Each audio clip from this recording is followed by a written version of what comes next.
اعوذ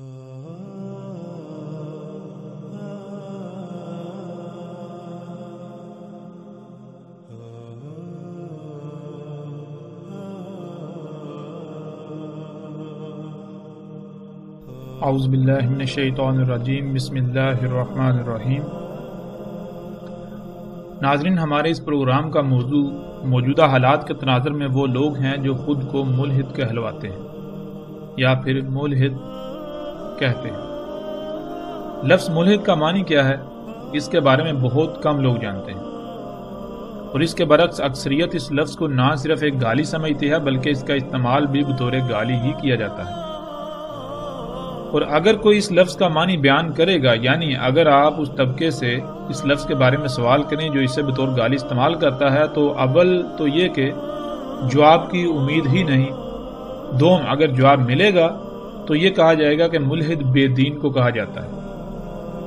مطلب یہ کہ جس کا کوئی دین نہیں، اور دین سے مراد کیا لیا جاتا ہے؟ دین سے مراد یہ لیا جاتا ہے کہ جیسے مسلمان، ہندو، عیسائی، بدھ مت وغیرہ، اور جو ان کے اندر مزید جو ہے وہ تقسیمیں، فرقے، مسالک، مختلف گروہ، تنظیمیں وغیرہ ہوتی ہیں، یعنی جس کا ان میں سے کسی کے ساتھ بھی تعلق نہ ہو، جو ان سب سے باغی ہو، آزاد ہو، وہ ملحد کہلاتا ہے۔ جس کا کسی بھی مذہب سے تعلق نہ ہو اسے ملحد کہا جاتا ہے۔ یا اس سے بڑھ کر ایک اور معنی بیان کیا جاتا ہے کہ جو اللہ گاڈ ایشور کو نہیں مانتا، یعنی کہ یہ کہتا ہے کہ یہ کائنات جو ہے وہ خود بخود سے بن رہی ہے اور خود بخود سے جو ہے وہ یہ چل رہی ہے۔ حقیقت کیا ہے؟ حقیقت یہ ہے کہ لفظ ملحد کے ایسے معنوں میں کوئی حقیقت نہیں، بلکہ ملحد کہتے ہیں انسانوں کے لگائے ہوئے تمام تر دائروں سے آزاد ہو کر کسی بھی بات یا معاملے میں غور و فکر کر کے آزادانہ طور پر کسی نتیجے پر پہنچنے والا یا پہنچنا۔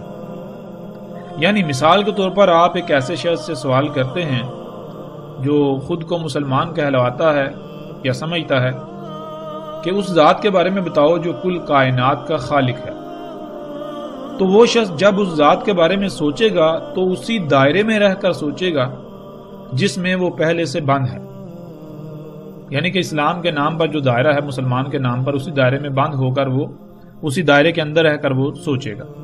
جب وہ کسی دائرے میں رہ کر کسی بھی معاملے میں غور کرے گا تو لامحالہ نتیجہ وہی نکلے گا جو اس دائرے میں پہلے سے ہی طے شدہ ہے، کوئی نئی بات سامنے نہیں آئے گی۔ اسی طرح کسی ہندو سے سوال کریں، عیسائی سے کریں، سکھ سے کریں، کسی سے بھی سوال کریں تو وہ اس ذات کے بارے میں اسی نتیجے پر پہنچے گا جو نتیجہ پہلے سے اس دائرے میں طے شدہ ہے، جس دائرے میں اس نے اپنے آپ کو بند رکھ کر اس ذات کے بارے میں سوچا یا غور کیا۔ یعنی جیسے ہندوازم میں جو نتیجہ اللہ کے بارے میں، ایشور کے بارے میں، گاڈ کے بارے میں پہلے سے طے شدہ ہے، وہی سامنے آئے گا جب ہندوازم کے دائرے کے اندر رہ کر سوچا جائے گا۔ اسی طرح کسی بھی دائرے میں بند شخص سے سوال کریں تو نتیجہ وہی نکلے گا، وہی سامنے آئے گا جو پہلے سے طے شدہ ہے، کوئی نئی بات سامنے نہیں آئے گی۔ اس وقت تک جب تک کہ خود کو ان تمام تر دائروں سے آزاد کر کے آزادانہ طور پر ہر پہلو سے غور کر کے کسی نتیجے پر نہیں پہنچا جاتا۔ اور ایسا شخص جو خود کو ہر دائرے سے آزاد کر کے آزادانہ طور پر کسی بھی معاملے کی جانچ کرتا ہے، اس کی تحقیق کرتا ہے، اس میں غور و فکر کرتا ہے، اس کی حقیقت جاننے کے لیے کسی نتیجے پر پہنچتا ہے، جدوجہد کرتا ہے، یہاں تک کہ جب نتیجے پر پہنچتا ہے تو اس کے بعد بھی جب تک اس نتیجے پر سوالات کا سلسلہ تھم نہیں جاتا، سوالات کے پیدا ہونے کا سلسلہ تھم نہیں جاتا، اس وقت تک اس نتیجے کو تسلیم نہیں کرتا، اسے عربی میں ملحد کہتے ہیں۔ ناظرین، اس بات کی تفصیل کو بیان کرنا اس لیے ضروری تھا کیونکہ جب تک اس بات کو سمجھا نہیں جاتا آگے بات کرنے کا کوئی فائدہ نہیں تھا، اور نہ ہی کوئی فائدہ ہے۔ لفظ ملحد کو سامنے رکھتے ہوئے ہم ایک انتہائی اہم پہلو آج آپ کے سامنے رکھیں گے اور اسی پر بات ہوگی۔ وہ پہلو یہ ہے کہ محمد رسول اللہ صلی اللہ علیہ وآلہ وسلم کی ذات کو براہ راست نشانہ بنایا جا رہا ہے، اور پھر اس کے علاوہ اللہ کی ذات کو بھی براہ راست نشانہ بنایا جا رہا ہے۔ ایسے ایسے الفاظ استعمال کیے جا رہے ہیں، ایسی ایسی گالیاں دی جا رہی ہیں کہ جو کوئی بھی کیسا بھی شخص کیوں نہ ہو، یعنی کہ جو ذرا سا بھی غیر جانبدار ہو تو وہ سننا تسلیم نہیں کرے گا، خواہ وہ کسی مذہب سے تعلق رکھتا ہو، کسی فرقے سے، گروہ سے، یا کیسا بھی ہو۔ اگر وہ تھوڑا سا بھی اس کے اندر جو ہے وہ رائے برابر بھی غیر جانبداری کا عنصر موجود ہے تو وہ ایسی بات کو تسلیم کرنے کے لیے یا ایسی بات کو سننے کے لیے کبھی بھی تیار نہیں ہوگا۔ ہم صرف اور صرف ان لوگوں پر اس کا الزام عائد نہیں کریں گے جو براہ راست اللہ کی ذات پر اور محمد رسول اللہ صلی اللہ علیہ وآلہ وسلم کی ذات کو نشانہ بنا رہے ہیں، بلکہ ہم جذبات کی بجائے علم و حکمت سے کام لیتے ہوئے اس معاملے کی اصل وجہ اور حقیقت کو سامنے لائیں گے، اور پھر جو بھی اس کے ذمہ داران ہوں گے ان کو ننگا کریں گے، بالکل سامنے لائیں گے، ان کے چہروں پر پڑے دجل کے نقاب اتار دیں گے تاکہ حقیقت کیا ہے سب اپنی آنکھوں سے دیکھیں۔ تو ناظرین، ہم آتے ہیں اپنے موضوع کی طرف، اور سب سے پہلا سوال ہم کرتے ہیں ان لوگوں سے جو خود کو ملحدین کہلواتے ہیں، اور نہ صرف کہلواتے ہیں بلکہ پھر اس پر فخر بھی محسوس کرتے ہیں، اور عمل ان کا بھی بالکل ویسا ہی ہے جیسا الزام وہ اپنے مخالفین یعنی مذہبی طبقے اور ملائیت وغیرہ پر عائد کرتے ہیں۔ مطلب یہ کہ وہ طبقہ جو خود کو ملحدین کہتے ہیں یا کہلواتے ہیں، ان کا کہنا یہ ہے، ان کا الزام یہ ہے کہ مذہبی طبقہ خود کو ملاؤں کے ہی کھینچے ہوئے دائروں میں بند کر کے سوچتا ہے، اور پھر نتیجہ وہی نکلتا ہے جو پہلے سے ملائیت یا مذہبی طبقہ طے کر چکا ہوتا ہے، جس کی وجہ سے آج دنیا کی یہ حالت ہے کہ ہر طرف قتل و غارت اور فساد بپا ہے۔ ہم فی الحال اس پر بات نہیں کریں گے، لیکن ہم براہ راست ان لوگوں سے سوال کریں گے کہ جو خود کو ملحدین کہلواتے ہیں کہ اے ملحد، تم خود کو ملحد بھی کہلواتے ہو، اس کے باوجود اپنا عمل تو دیکھو، کیا تم اپنے دعوے میں سچے ہو؟ تو اے ملحد، تم اپنے ہی دعوے کو جو تمہاری بنیاد ہے اس کو دیکھو۔ اگر تم اپنے پہلے ہی دعوے میں غلط ثابت ہوگے تو تمہاری حیثیت و اہمیت کیا رہے گی؟ تمہاری کریڈیبلٹی کیا رہے گی؟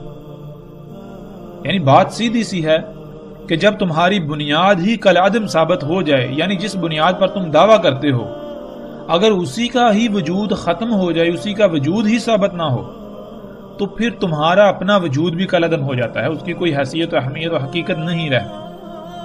تو ہم سب سے پہلے تمہاری بنیاد کی حقیقت کو سامنے لانے کے لیے تم سے سوال کرتے ہیں۔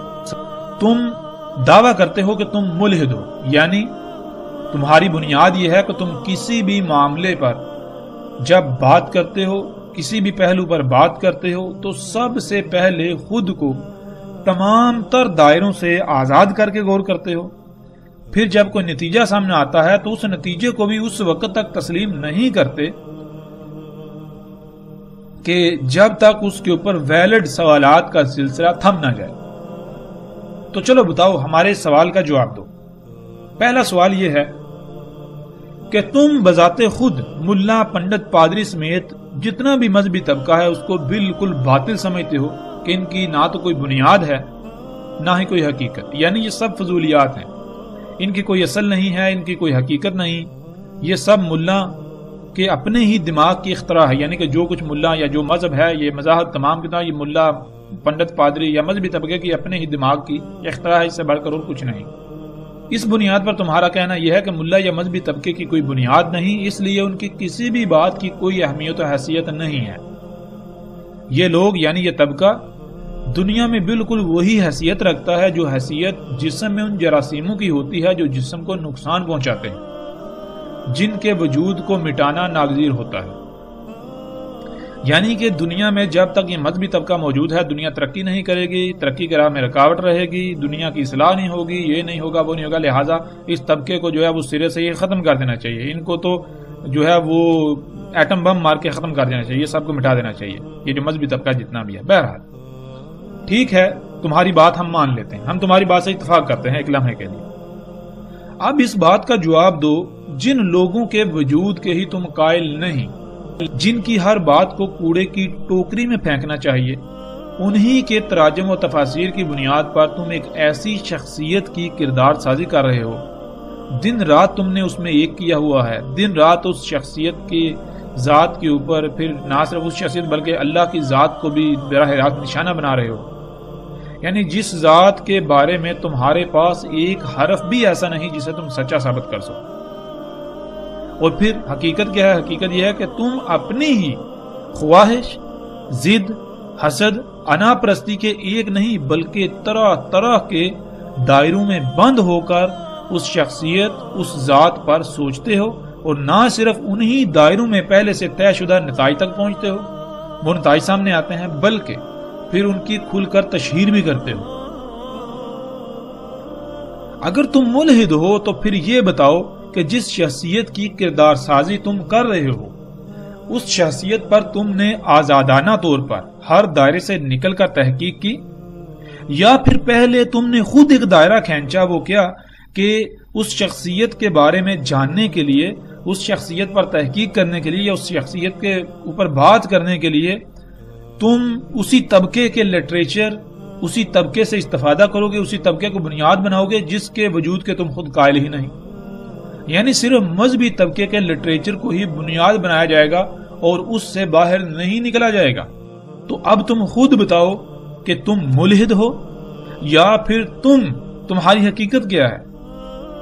تم نے اس دائرے کے اندر ایک اور چھوٹا دائرہ بھی کھینچا، چونکہ مذہبی طبقے کو تم اپنا دشمن تصور کرتے ہو، تو اس ضد اور دشمنی کی بنیاد پر تم ہر اس ذات کو نشانہ بناؤ گے جس سے وہ طبقہ مشتعل ہو، ان کے جذبات مجروح ہوں، بھڑکیں اور ان کو تکلیف ہو، یعنی ہر اس ذات کو، ہر اس ہستی کو، اس شخصیت کو نشانہ بناؤ گے جس شخصیت، جس ہستی، جس ذات کا بھی وہ دم بھرتے ہیں، جس سے وہ خوب کرتے ہیں، محبت کرتے ہیں، محبت کے دعوے دار ہیں۔ تو اے ملحدو، اے الہاد کے دعوے دارو، بتاؤ یہ ہے تمہارا الہاد؟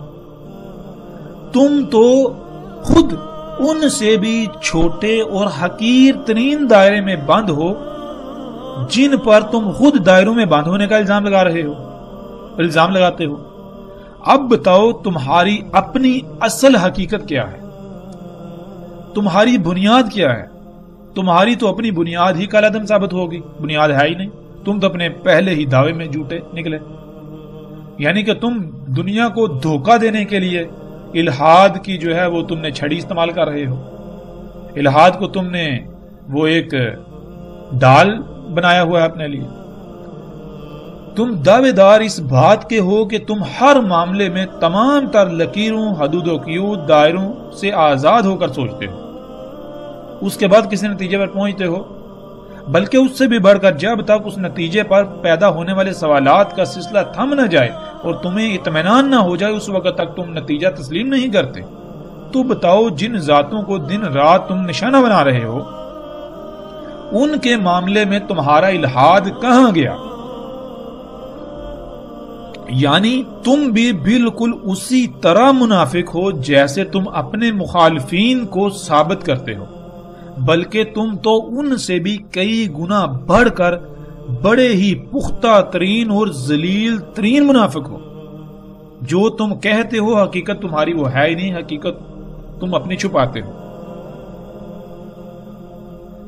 لفظ ملحد یا الہاد کا صرف تم اس لیے استعمال کرتے، اس لیے سہارا لیتے ہو تاکہ سامنے والا جو ہے اس کے اوپر ایک روب، ایک دبدبہ بیٹھ جائے کہ بھائی یہ تو ملحد ہے، ہم اس سے کیسے بات کر سکتے ہیں، اس نے تو جو بات کرے گا وہ ہر پہلو سے اس نے اس کے اوپر تحقیق کی ہوئی ہے، ریسرچ کی ہوئی ہے، غور کیا ہوا ہے، تو اس کا مقابلہ کیسے کیا جا سکتا ہے؟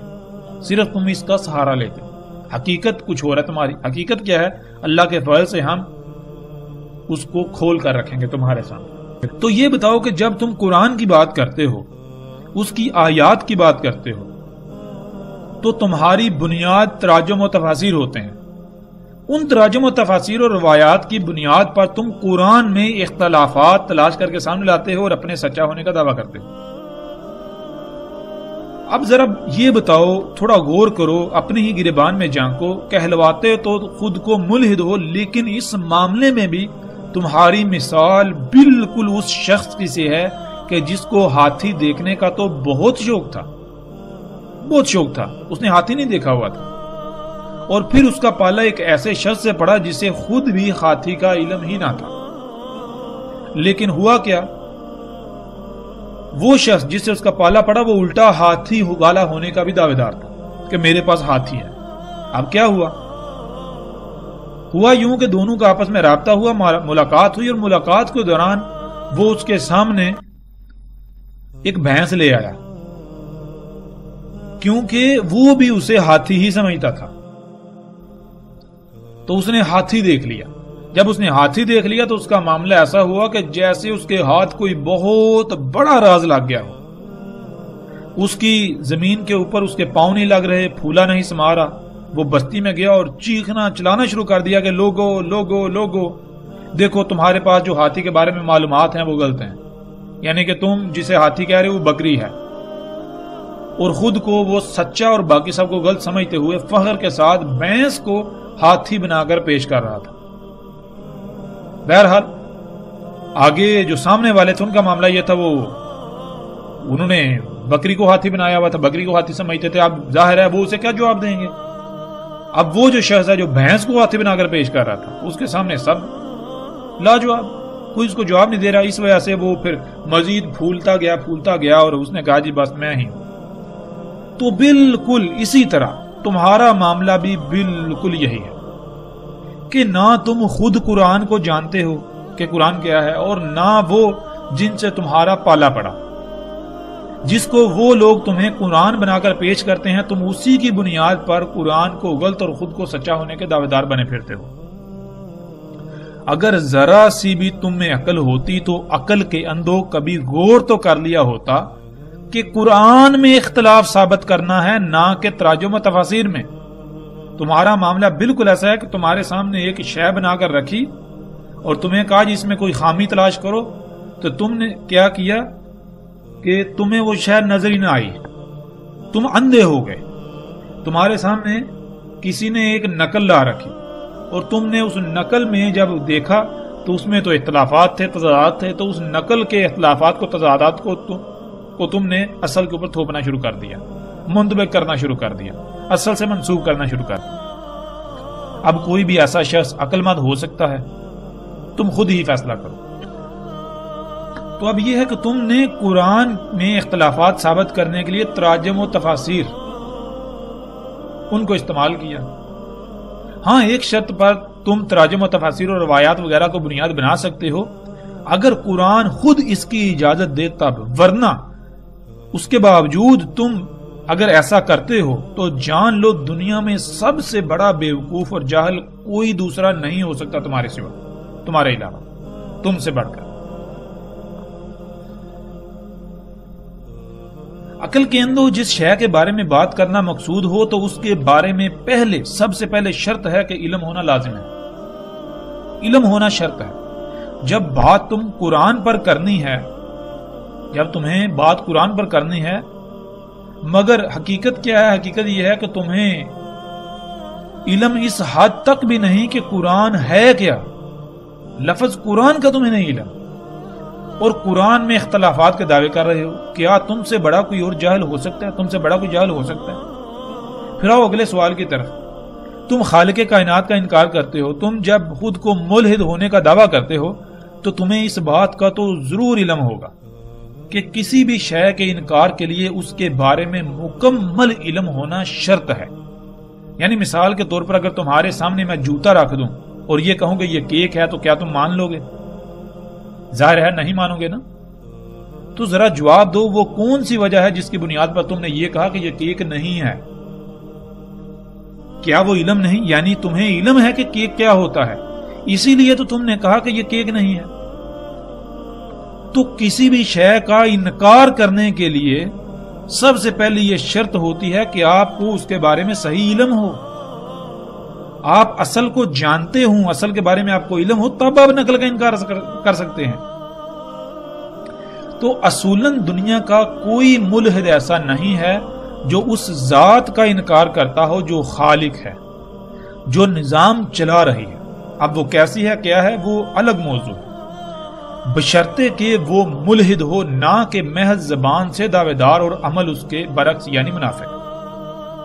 انکار اس ذات کا نہیں کیا جاتا، بلکہ انکار تو اس ذات کے بارے میں ملا، پنڈت، پادری وغیرہ کے خود ساختہ عقائد کا کیا جاتا ہے۔ ملا نے ایک عقیدے کو اخذ کیا، جب کسی کو پوچھا جائے کہ اللہ کیا ہوتا ہے تو ملا کہتا ہے کہ اللہ کے بارے میں تم نے اسی عقیدے میں بند ہو کر سوچنا ہے۔ جب ایسا کیا جائے گا تو ظاہر نتیجہ وہی نکلے گا جو پہلے سے ہی ملا نے طے کیا ہوا ہے، کچھ نیا تو سامنے آنے والا نہیں۔ اب اصل حقیقت تو یہ ہے کہ ملا کے نزدیک، ملائیت کے نزدیک اللہ اس کے عقیدے کا نام ہے۔ ملحد تو ملا کے عقیدے کا انکار کرتا ہے، نہ کہ اس ذات کا۔ اور پھر ملا کے اس ذات کے بارے میں گڑے ہوئے عقیدے کے انکار کے لیے بھی اس ذات کے بارے میں حقیقی علم ہونا لازم ہے، ورنہ اگر اصل کا علم نہیں تو نقل کا انکار کیسے کیا جا سکتا ہے؟ جو کام ملا کا تھا الٹا خود تم نے کر دیا۔ ملا کے عقیدے کا کفر ملا کے نزدیک اللہ کا کفر ہے، اور تم نے ملا کے عقیدے کا کفر کرنے کے بجائے الٹا اللہ کا کفر کر دیا، الٹا اللہ کا ہی کفر کر رہا ہے۔ اور پھر تو اس میں بھی محض جھوٹا ہے، کیونکہ تجھے اصل کا تو علم ہی نہیں۔ یعنی اگر تو ملا کے عقیدے کا بھی انکار کرتا ہے تو صرف اسی بنیاد پر کر سکتا ہے کہ تجھے اصل کا علم ہونا چاہیے۔ اگر تجھے اصل کا علم ہی نہیں تو کس بنیاد پر انکار کرے گا؟ تو اللہ کا انکار تو دور کی بات ہے، تو ملا کے عقیدے کا انکار بھی نہیں کر سکتا۔ اگر واقعتاً تو علم رکھتا ہے تو پھر آ میدان میں اور جواب دے۔ اگلا سوال، اے ملحد ہونے کے دعوے دار، چل اس بات کا جواب دے کہ تو نظریہ ارتقاء کا مکمل قائل ہے، نہ صرف قائل ہے، اس کی حمایت کرتا ہے اور اس کا پرچار بھی کرتا ہے، اس کو بالکل حق سچ تسلیم کرتا ہے۔ نظریہ ارتقاء کیا ہے اس پر ہم بعد میں تفصیل سے بات کریں گے، لیکن ہم یہاں جو بات کریں گے وہ یہ کہ ہم تیرے ہی الفاظ، تیرے ہی عقائد و نظریات، تیرے ہی علم سے، تیری ہی باتوں سے ہم تیری بنیاد ختم کر دیں گے۔ ہم تیری حقیقت تیرے ہی سامنے لا کھڑی کریں گے۔ تو خود ہے کیا؟ تیری بنیاد ہے ہی نہیں۔ تو ان سے بھی انتہائی گیا گزرا ہے جن پر تو یہ الزامات لگاتا ہے، جن کو تو کہتا ہے کہ ان کی کوئی حیثیت و اہمیت نہیں۔ ہم تجھے بتائیں گے تیری اہمیت و حیثیت کیا ہے، تیرے ہی سامنے تجھے ننگا کر دیں گے، تیری حقیقت کھول دیں گے۔ تو ناظرین، ہم آپ کو بتاتے چلیں کہ نظریہ ارتقاء، اس پر ہم تفصیل کے ساتھ بعد میں بات کریں گے، اور اس نظریہ ارتقاء جو ہے اس کی حقیقت کو ہم ایسے چاک کریں گے، ہاں جو اس میں حقیقت ہے وہ بھی آپ کے سامنے رکھیں گے، باقی جو کچھ انہوں نے اس سائنس کے نام پر اپنے مفادات کے حصول کے لیے دنیا کو دھوکہ دینے کے لیے بیچ میں ملاوٹیں کی، جو چیزیں سامنے رکھیں وہ بھی آپ کے سامنے رکھیں گے، سب ہر پہلو سے کھول کر سامنے رکھیں گے۔ لیکن یہ جان لیں کہ جو نظریہ ارتقاء ہے اس کی بنیاد کیا ہے۔ نظریہ ارتقاء کی بنیاد 4 اصول ہیں، 4 اصول، اور وہ 4 اصول کیا ہیں؟ وہ سائنس کے اصول ہیں، یعنی کہ سائنس ان کو تسلیم کرتی ہے، وہ باقاعدہ تحقیق اور ثابت شدہ ہیں سائنس کے نزدیک۔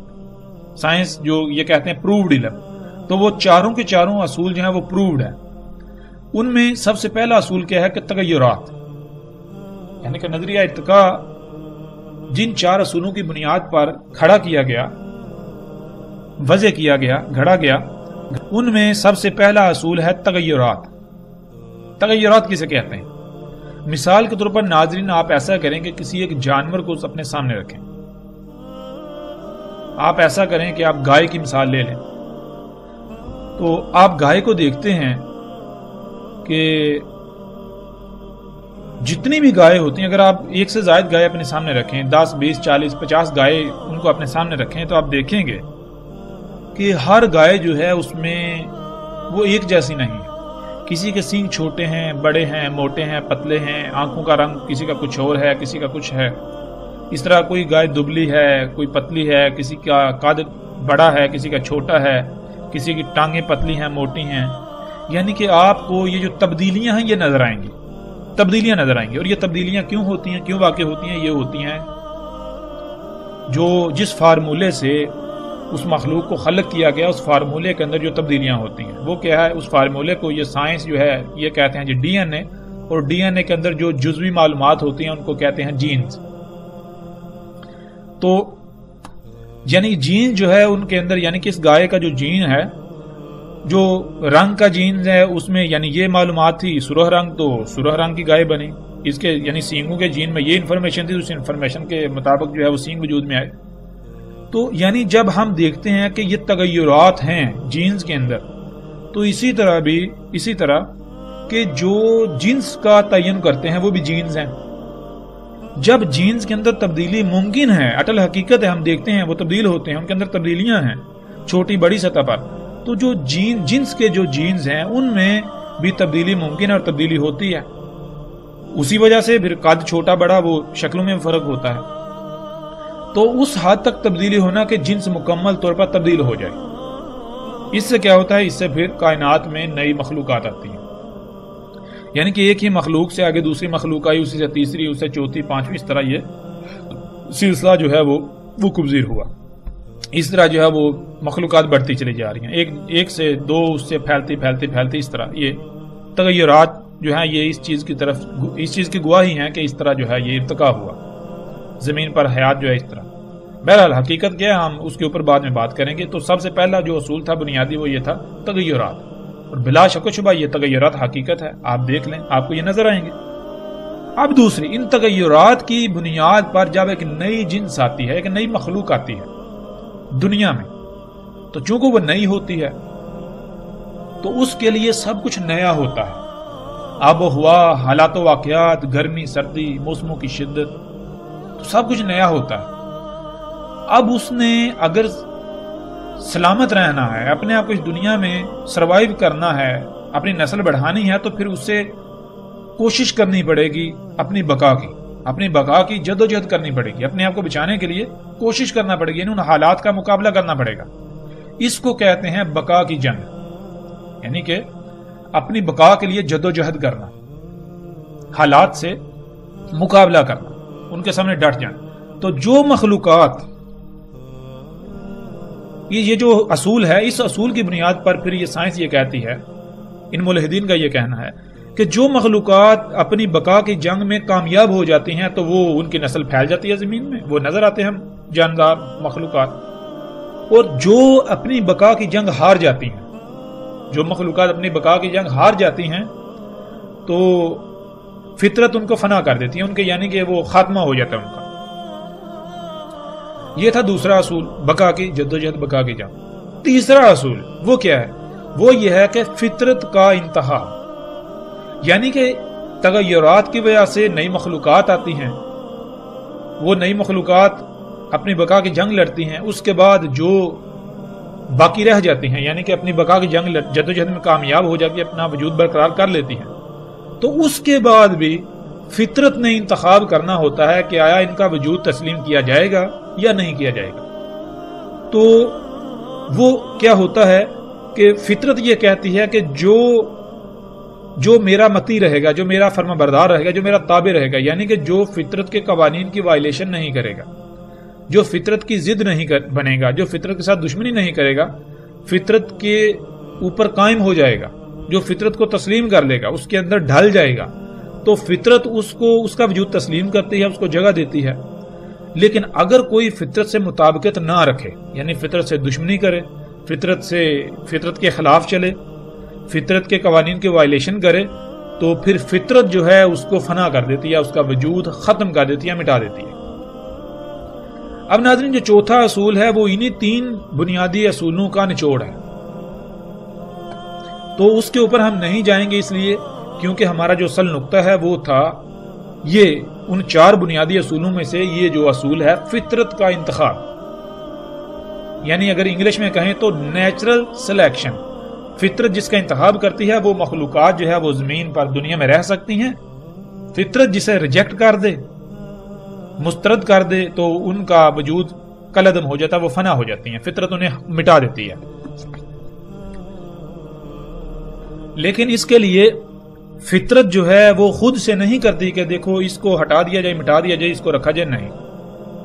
اس کے لیے یہ ہے کہ مخلوقات کے اوپر ڈیپینڈ کرتا ہے، ان کے اوپر منحصر ہے کہ آیا وہ فطرت کے اوپر قائم ہوتی ہیں، فطرت سے مطابقت رکھتی ہیں، یا پھر وہ فطرت کے خلاف عمل کرتی ہیں، فطرت کے خلاف چلتی ہیں، فطرت کے قوانین جو ہیں اس کی وائلیشن، اس کی مخالفت کرتی ہیں، اس کے برعکس چلتی ہیں۔ تو جو فطرت سے مطابقت نہیں رکھیں گی، جو مخلوقات جو فطرت سے دشمنی کریں گی، تو فطرت ان کو فنا کر دے گی، ان کو مٹا دے گی، ان کو کالعدم کر دے گی۔ یہ اٹل حقیقت ہے، اس سے آپ بھاگ نہیں سکتے، اس کا آپ انکار نہیں کر سکتے۔ اب ناظرین، نظریہ ارتقاء کی بنیاد جو 4 اصولوں پر کھڑی ہے، جو 4 بنیادی اصول ہیں، ان میں سے ایک اصول جو آپ کے ہم نے سامنے رکھا وہ یہ ہے، نیچرل سلیکشن، فطرت کا انتخاب۔ اب اس اصول کو سامنے رکھیں، اور اب اس اصول کو سامنے رکھتے ہوئے وہ لوگ جو خود کو ملحدین کہلواتے ہیں اور کہتے ہیں، پھر وہ دن رات رٹا لگاتے ہیں کہ مذہب نے انسانیت کو کیا دیا، سب کچھ تو سائنس نے دیا، مذہب نے اتنا عرصہ دنیا کو دھوکے میں رکھا، پتھر کے دور میں رکھا، مذہب جو ہے وہ ترقی کی راہ میں رکاوٹ ہے، اور سائنس نے انسان کو دیکھو یہ سفر کے لیے جدید ترین سواری کے ذرائع دیے، گاڑیاں، جہاز، پھر کام اتنی تیز رفتاری سے مشینیں بنا دی، کیا کچھ نہیں سائنس نے دیا، دیکھو خوراکیں پروڈیوس کی جا رہی ہیں، پیدا کی جا رہی ہیں، یہ وہ ساری، دیکھو سائنس کی وجہ سے کیا کچھ ہو رہا ہے۔ تو یہ ان کا جو دعویٰ ہے، کن کا؟ ملحدین کا، جو اپنے آپ کو ملحد کہلواتے ہیں۔ اور اس کے علاوہ وہ تمام کے تمام لوگ ہی ہمارے یہاں مخاطب ہیں جو خود کو مذہب کے لبادے میں چھپا کر حقیقتاً وہ بھی اسی صف میں کھڑے ہیں جس صف میں خود کو ملحد کہلوانے والے کھڑے ہیں۔ یعنی اکثریت آج ایسی ہے کہ جو خود کو مذہبی دینی طبقہ سمجھتی ہے، کہتی ہے، لیکن حقیقت ان کی بھی حقیقت جو ہے بالکل ملحدین کی طرح ہے۔ حقیقت ان کی کیا ہے؟ حقیقت میں وہ سائنس سے اتنے متاثر ہیں کہ وہ سائنس کو اپنے لیے مسیحا سمجھتے ہیں، وہ ان مشینوں کو، ان ایجادات کو اپنے لیے مسیحا سمجھتے ہیں، فائدے سمجھتے ہیں۔ سائنس کی ترقی سے وہ انتہا درجے کے متاثر ہیں، جس کی وجہ سے انہوں نے کیا جناب، دنیا الگ ہے، دین الگ ہے، یعنی کہ یہ سارا کچھ دنیا کے کام ہے، دنیاوی معاملات ہیں، اور ان کو موجیں کرو یا عیاشیاں کرو، ان کو بھی استعمال کرو، عیاشیاں کرو، اور دوسرا دین جو ہے وہ الگ ہے، دین کیا ہے؟ وہ مذہب ہے۔ یہ تو اب ہم بڑھتے ہیں آگے۔ تو اے ملحدو، یہ جواب دو کہ جب تمہارا اپنا نظریہ ارتقاء جس بنیاد پر کھڑا ہے، وہ اصول یہ کہتا ہے کہ جو مخلوقات فطرت سے مطابقت نہیں رکھتی، جو فطرت سے دشمنی کرتی ہیں، فطرت کے خلاف چلتی ہیں، تو یہ اٹل حقیقت ہے کہ فطرت ان کا وجود فنا کر دیتی ہے، ان کو کالعدم کر دیتی ہے، ان کو مٹا دیتی ہے، ان کا نام و نشان ختم کر دیتی ہے۔ تو پھر یہ بتاؤ کہ یہ جو سائنس کر رہی ہے، یہ جو سائنس کے نام پر کیا جا رہا ہے، یہ جتنی بھی تم ایجادات کر رہے ہو، یہ جس کو تم ترقی کہتے ہو، یہاں تک کہ سائنس کے نام پر جو چھوٹی سے چھوٹی ریسرچ تحقیق بھی تم کرتے ہو، کیا وہ فطرت سے مطابقت ہے؟ کیا وہ فطرت کے قوانین کو فالو کیا جا رہا ہے؟ کیا وہ فطرت کے اوپر قائم ہونا ہے، یا پھر فطرت سے دشمنی، یا پھر فطرت سے دشمنی، یا پھر فطرت سے دشمنی؟ بتاؤ کیا ہے؟ کیا تم فطرت کے قوانین کے خلاف نہیں کر رہے؟ کیا یہ تمام کی تمام ایجادات فطرت کے قوانین کے خلاف ورزی نہیں ہیں؟ کیا یہ فطرت کے ساتھ دشمنی نہیں ہے؟ اگر تم اپنے دعوے میں سچے ہو تو دنیا کے تمام اے وہ لوگوں جو خود کو ملحد کہلواتے ہو، اپنی طرح کے جتنے بھی شیاطین ہیں ان سب کو اکٹھا کر لو، بڑے سے بڑے جو سائنسدان ہیں ان کو بھی جمع کر لو، سب مقابلے پر آ جاؤ، اور وہ مذہبی طبقہ جو مذہب کے لبادے کے اندر سائنس سے اتنا متاثر ہے کہ اس کو مسیحا بنایا ہوا ہے، ان اشیاء ان مشینوں کو سہولتیں آسائشیں سمجھتا ہے، وہ بھی ان کے ساتھ مل جائے اور سب میدان میں کود پڑو ہمارے خلاف، اور آؤ اس بات کا جواب دو کہ یہ جو سب کچھ ہو رہا ہے، یہ جتنی ایجادات ہیں، یہ جس کو تم ترقی کہتے ہو، سائنسی ترقی، صنعتی انقلاب، کیا یہ سب کا سب فطرت کے سے مطابقت ہے؟ عین فطرت ہے؟ فطرت سے مطابقت ہے؟ فطرت پر قائم ہونا ہے، یا پھر فطرت سے دشمنی؟ تم اگر یہ کہتے ہو کہ یہ فطرت سے مطابقت ہے تو تمہیں یہ ثابت کرنا پڑے گا، اور تم یہ جانتے ہو کہ تم جھوٹے ہو، یہ فطرت سے مطابقت نہیں بلکہ یہ فطرت سے دشمنی ہے۔ کیوں؟ اگر فطرت سے مطابقت ہو تو یہ جو آج زلزلے آ رہے ہیں، طوفان آ رہے ہیں، سونامی آ رہے ہیں، آندیاں آ رہی ہیں، مخلوقات کے اندر طرح طرح کی بیماریاں ہیں، مخلوقات کا بیڑا غرق ہو رہا ہے، بادلوں کا نظام درہم برہم ہو رہا ہے، موسموں کا نظام درہم برہم ہو رہا ہے، درجہ حرارت دن بدن بڑھتا جا رہا ہے، پانی پھر آہستہ آہستہ بخارات کی شکل میں ختم ہو جائے گا، اس طرح آسمان پھٹ چکا، اس زمین کی، اس دنیا کی کوئی ایک بھی مخلوق ایسی نہیں ہے جسے طرح طرح کی مصیبتوں، تکلیفوں اور تباہیوں کا سامنا نہ کرنا پڑ رہا ہو۔ یہ سارے کا سارا تمہارے انہی کاموں کی وجہ سے ہے، تمہارے اسی سائنسی ترقی کے نام پر جو اعمال ہیں اس کی وجہ سے ہے۔ کیوں؟ کیونکہ یہ فطرت سے مطابقت نہیں بلکہ فطرت سے دشمنی کر رہے ہو۔ جو بھی عمل فطرت کے خلاف کیا جائے گا فطرت اسے ریجیکٹ کر دیتی ہے، فطرت اسے مسترد کر دیتی ہے۔ کیسے مسترد کرتی ہے؟ رد عمل کے ساتھ۔ تو آؤ بتاؤ، جب تم خود کہتے ہو کہ جو فطرت سے مطابقت نہیں رکھتے، جو مخلوقات فطرت سے مطابقت نہیں رکھتی تو فطرت انہیں فنا کر دیتی ہے، تو بتاؤ پھر کیا فطرت تمہیں فنا نہیں کرے گی؟ یہ تمہاری اپنی سائنس یہ کہہ رہی ہے، تمہاری اپنی سائنس یہ کہہ رہی ہے، جسے یہ ثابت ہوتا ہے عقل کے اندر۔ خود اپنے ہی گریبان میں جھانکو۔ ایک طرف تو خود کہتے ہو کہ جو فطرت سے مطابقت نہیں رکھتے وہ فنا ہو جاتے ہیں، ان کا نام و نشان مٹ جاتا ہے، اور دوسری طرف اسی حقیقت اپنے ہی الفاظ کو چھپاتے ہو، اس کے خلاف چلتے ہو، اس کے خلاف کرتے ہو۔ تم سے بڑا کوئی اور منافق اور دھوکے باز ہو سکتا ہے؟ تمہاری اسی دھوکے بازی کی وجہ سے آج پوری انسانیت تمہارے چنگل میں پھنس کر وہ اپنی تباہی، اپنی فنائیت کے کنارے پر آ کھڑی ہوئی، اس مقام پر آ چکی ہے کہ اب واپسی کا راستہ بند ہو چکا۔ کیا تم لوگوں نے ان حقائق کو واضح کیا؟ تمہاری حقیقت کیا ہے؟ تمہاری حقیقت بھی اسی مذہبی طبقے کی طرح ہے۔ وہ مذہبی طبقہ کیا کرتا ہے؟ قرآن کے شروع میں پڑھتا ہے الحمدللہ، الحمدللہ کہ اللہ کے لیے ہے ہی حمد، لیکن دوسری طرف وہ کیا کرتا ہے؟ اپنے کرتوتوں، اپنے جرائم کی ذمہ داری اللہ کے اوپر ڈالتا ہے۔ تم ملحدو کیا کرتے ہو؟ تم کیا کہتے ہو؟ تم کہتے ہو کہ دیکھو تمہارا اللہ عیب دار مخلوقات خلق کر رہا ہے، عیب دار، موسموں میں عیوب، مخلوقات میں عیوب، خامیاں، بیماریاں، مصیبتیں، تکلیفیں، یہ تمہارا اللہ کر رہا ہے، اور یہی مذہبی طبقہ کہتا ہے۔ تو مذہبی طبقہ تو تمہارا ساتھی ہے، ان کو کیوں بلیم لگا رہے ہو؟ تم تو دونوں آپس میں بھائی بھائی ہو، ایک ہی کام کر رہے ہو۔ مذہبی طبقہ کیا کرتا ہے؟ مذہبی طبقہ یہ کرتا ہے کہ وہ زبان سے کہتا ہے اللہ کے لیے ہے ہی حمد، لیکن وہ اپنے جرائم، دوسروں کے جرائم کی ذمہ داری اللہ کے اوپر ڈال دیتا ہے۔ ایک طرف کہتا ہے اللہ کے لیے ہے ہی حمد، اور دوسری طرف جب وہ دیکھتا ہے کہ مخلوقات کے اندر فساد ہو رہا ہے، خرابیاں ہیں، تو وہ کہتا ہے یہ اللہ نے کر دی، اللہ جیسے چاہتا ہے خلق کرتا ہے، اللہ جیسا چاہتا ہے خلق کرتا ہے۔ وہ عقل کے اندو، یہ پورے قرآن میں یہ کہاں لکھا ہے کہ اللہ جیسا چاہتا ہے خلق کرتا ہے؟ پورے قرآن میں کہیں بھی تم یہ ثابت نہیں کر سکتے کہ اللہ جیسا چاہتا ہے خلق کرتا ہے یہ لکھا ہو۔ اللہ سبحانہ وتعالی نے قرآن میں بار بار یہ بات کہی کہ اللہ خلق کرتا ہے جیسے اس کا قانون ہے، جو شے اس کے قانون کے مطابق خلق ہوگی وہ اللہ کی خلق ہے، جو اس کے قوانین کے خلاف خلق کی جائے گی وہ اللہ کی خلق نہیں ہے۔ جب اس کے قوانین کو فالو نہیں کیا جائے گا، اس کے قوانین کے خلاف خلق کیا جائے گا، تو اس میں خامیاں ہی خامیاں ہوں گی، اس میں عیوب ہوں گے، اس میں عیب ہوں گے، خامیاں ہوں گی، خرابیاں ہوں گی، فساد ہوگا، وہ شے نامکمل ہوگی، اس میں حمد نہیں ہوگی۔ اس لیے اللہ کے لیے ہے ہی حمد۔ تو جب تم دیکھتے ہو مخلوقات کے اندر عیوب، خامیاں، خرابیاں، تو جان جاؤ وہ اللہ کا کام نہیں ہے۔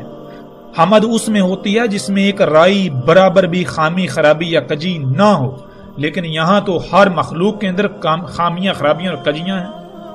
تو پھر اس کا ذمہ دار کون؟ مذہبی طبقہ اس کا ذمہ دار اللہ کو ٹھہراتا ہے۔ اس سے بڑا بہتان الزام اللہ کی ذات پر اور ہو سکتا ہے اس سے بڑا الزام؟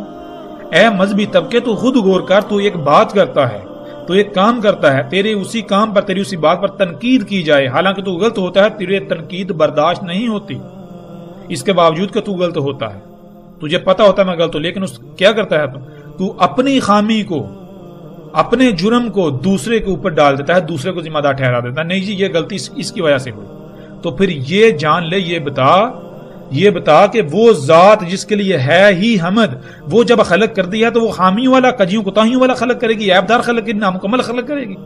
یہ کیسے ہو سکتا ہے؟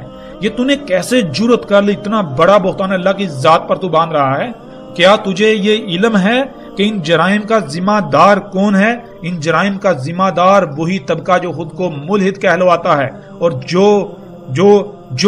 وہ لوگ جو اسی طبقے کو اپنے لیے مسیحا سمجھتے ہیں۔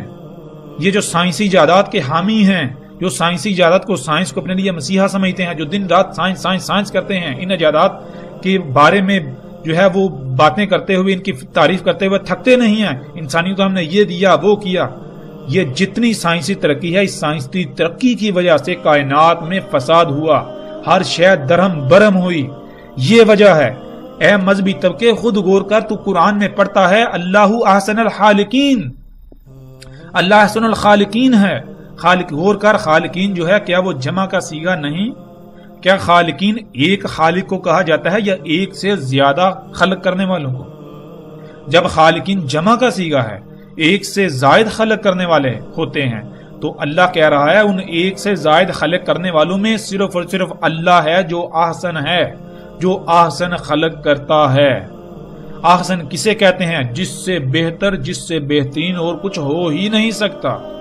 تو اس کا مطلب کیا ہے؟ اللہ کے علاوہ اور بھی خالق ہیں، وہ جو بھی خلق کریں گے ان میں نقائص ہوں گے، خامیاں ہوں گی، خرابیاں ہوں گی، کمیاں ہوں گی، کوتاہیاں ہوں گی، کجیاں ہوں گی۔ اللہ جو ہے وہ ہر لحاظ سے احسن خلق کرتا ہے۔ کیا تو نے قرآن میں یہ نہیں پڑھا کہ اللہ سبحانہ و تعالیٰ نے قرآن میں بالکل واضح کہا کہ اس نے جو بھی خلق کیا ہر لحاظ سے مکمل پرفیکٹ خلق کیا، پھر وہ خلق کر کے اس مخلوق کی ضروریات کیا ہیں بھول نہیں گیا تھا۔ اس نے اس کائنات میں سب کچھ مکمل پرفیکٹ، ہر لحاظ سے پرفیکٹ خلق کیا، اس میں رائی برابر بھی کوئی کمی یا کجی نہیں چھوڑی۔ جب ایسا ہے تو پھر اے مذہبی طبقے، تو کیوں الٹا الزام اللہ تعالیٰ کے اوپر عائد کرتا ہے؟ اے ملحدین، بتاؤ یہ جرائم کن کے ہیں؟ آج زلزلے آ رہے ہیں تو ان کا ذمہ دار کون؟ بتاؤ یہی سائنس، یہ مشینیں جب تم خلق کرتے ہو تو فطرت کو وائلیٹ کرتے ہو، فطرت کے قوانین کے خلاف کرتے ہو، فطرت سے دشمنی کرتے ہو، جس کی وجہ سے رد عمل آتے ہیں، پہاڑوں کو کاٹتے ہو، زمین کا توازن بگڑتا ہے، زلزلے آتے ہیں، زمین کو پھاڑتے ہو، کھوتے اس کے اندر جو اللہ سبحانہ نے غیب جو چھپا کر مخلوقات رکھ دی ان کو ان کے مقامات سے ہٹاتے ہو۔ اللہ نے ہر شے میں توازن قائم کیا، وہ توازن بگڑتا ہے جس کی وجہ سے یہ سب کچھ ہو رہا ہے۔ بتاتے کیوں نہیں اگر تم سچے ہو؟ اے ملحدو، اپنے جرائم کو چھپاتے ہو اور اپنے جرائم کا ذمہ دار اللہ کی ذات کو ٹھہراتے ہو۔ تم سے بڑا کوئی منافق اور ہو سکتا ہے؟ اے ملحدو، ایک طرف تم جرائم کرتے ہو، جب اس کا رد عمل آتا ہے، جب اس کا نتیجہ سامنے آتا ہے تو کیا کہتے ہو کہ یہ گاڈ کا کیا ہوا ہے، یہ اللہ کا کیا ہوا ہے، یہ اللہ نے کیا، یہ کیا ہے جی، یہ نیچرل ڈیزاسٹرز ہیں، قدرتی آفات ہیں۔ اے عقل کے اندو، تم ثابت کرو یہ کیسے قدرتی آفات ہیں۔ یہ تمہارے اپنے اعمال، جو تمہارے جرائم ہیں، انہی کے تو نتائج ہیں۔ جب تم اپنے دعوے میں سچے ہو تو اپنے جرائم جو ہیں ان کے نتائج کو بھی تو تسلیم کرو۔ ان کو تسلیم کیوں نہیں کرتے؟ جب نتائج سامنے آتے ہیں تو اس کا ذمہ دار اللہ کی ذات کو ٹھہراتے ہو، اس میں جو فائدوں کا پہلو ہے اس کو اپنی طرح منسوب کرتے ہو۔ یعنی تم نے گاڑیاں خلق کی تو جو فائدے کا پہلو اس کو اپنی طرح منسوب کرتے ہو، ہم نے بڑا کارنامہ انجام دیے، دیکھو ہم نے تمہارے لیے مسیحا ہے، دیکھو کیا کیا بنایا، ہم تو انسانیت کے لیے کیا کریں، ہم تو اصلاح کر رہے ہیں، فلاح کر رہے ہیں۔ لیکن جب انہی گاڑیوں سے جب دھواں نکلتا ہے جس سے پورا آسمان، یہ فضا زہریلی گیسوں سے بھر چکی، جس سے کوئی ایک بھی انسان ایسا نہیں ہے جو طرح طرح کی بیماریوں کا شکار نہ ہو، اس کو بیماریاں لاحق نہ ہوں، تمام کی تمام مخلوقات جو ہے ان کو طرح طرح کی اذیتوں کا سامنا ہے تمہاری اس کرتوتوں کی وجہ سے، تو اس اپنے ان جرائم کو نیچرل ڈیزاسٹرز قرار دیتے ہو، یعنی کہ اللہ کے کام کی قرار دیتے ہو کہ یہ اللہ نے کیا ہے۔ تم سے بڑا کوئی منافق، جھوٹا اور مکار ہو سکتا ہے؟ اے ملحدو، اے سائنس دانو، آؤ میدان میں، اور اے وہ مذہبی طبقہ جو یہ کہتا ہے کہ یہ بارشیں اللہ برسا رہا ہے، یہ زلزلے اللہ لا رہا ہے، یہ طوفان اللہ لا رہا ہے، یہ اللہ کا رہا ہے، یہ اللہ کا رہا ہے، تم بھی میدان میں اگر سچے ہو تو یہ جو الزامات اللہ کی ذات پر عائد کرتے ہو ان کا دفاع کرو، ان کو سچا ثابت کرو، آؤ میدان میں۔ ایک طرف تو تم مذہبی طبقہ اور ملحد ایک دوسرے کے دشمن نظر آتے ہو، لیکن حقیقت میں تم دونوں ایک دوسرے کے حامی ہو، حمایتی ہو، دونوں ایک دوسرے کو تقویت فراہم کرتے ہو۔ جرائم ملحد کرے، ملا کیا کرتا ہے، اس کا ذمہ دار اللہ کی ذات کو ٹھہرا دیتا ہے۔ پھر جرائم مذہبی طبقہ کرے تو ملحد کیا کرتا ہے، اس کا ذمہ دار اللہ کو اور ان شخصیات کو ٹھہراتا ہے کہ جن کے بارے میں وہ ایک رائی برابر بھی علم نہیں رکھتا۔ تم تو دونوں بائی بائی ہو، یہ ہے تمہاری حقیقت۔ تو بہرحال جو ہم بات کر رہے تھے وہ بات یہ ہے کہ جب سائنس خود یہ کہتی ہے، نظریہ ارتقاء جس بنیاد پر کھڑا ہے وہ اصول یہ کہتا ہے کہ جو مخلوقات فطرت سے مطابقت نہیں رکھتی، فطرت انہیں فنا کر دیتی ہے، تو پھر آج جتنی یہ سائنسی ترقی ہے، جو انسان آج عمال کر رہے ہیں، کیا یہ فطرت سے مطابقت ہے؟ اور کوئی چھوٹے سے چھوٹا دماغ والا بھی بالکل واضح جانتا ہے کہ یہ فطرت سے مطابقت نہیں ہے، یہ سب کچھ غیر فطرتی ہے۔ انسان کے اپنے ہی کرتوت ہیں فطرت کے مقابلے پر، یہ فطرت کے ساتھ دشمنی ہے۔ جب یہ فطرت کے ساتھ دشمنی ہے، جب یہ فطرت کے ساتھ مطابقت نہیں ہے، تو پھر سائنس خود یہ کہتی ہے کہ فطرت ایسوں کو کالعدم کر دیتی ہے، ان کو فنا کر دیتی ہے۔ تو کیا پھر انسانیت کی فنائیت سر پر نہیں آ چکی؟ کیا فطرت تمہیں برداشت کرے گی؟